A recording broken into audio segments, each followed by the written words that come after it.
এক একটা যুবক ছেলে আর যুবতীরা এই পার্কে যা দেখেন, মোরগ আঠু টান করে উরু পাড়ি দিয়ে বসে আছে, মুরগি উরুর উপরে মাথা দিয়ে করে আছে। বাদাম কিনে নিয়ে যা, একটা বাদামও মোরগ খায় না, ছিলেলে খালি মুরগি খাওয়ায়, মুরগি কোত কোত করে খায়। তাহলে টেকাও গেল, খাটনিও করলো, পয়সা দেখে ক্ষতি কারণ। আর কি বুঝাবো আমি? হাসেন না, লজ্জা করা উচিত। আমি রেগে গেছে কিন্তু এখন। ভাই আসিফ হুজুর বলছি, চিনতে পারছেন? বলছে হ্যাঁ হুজুর আপনাকে চিনি, আপনার ওয়াজ আমরা শুনি ইউটিউবে। ভাই বিপদে পড়ছি রে ভাই, একটা গাড়ি পাঠানো যাবে?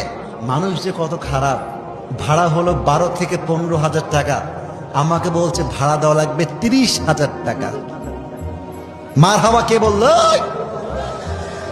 কে বে?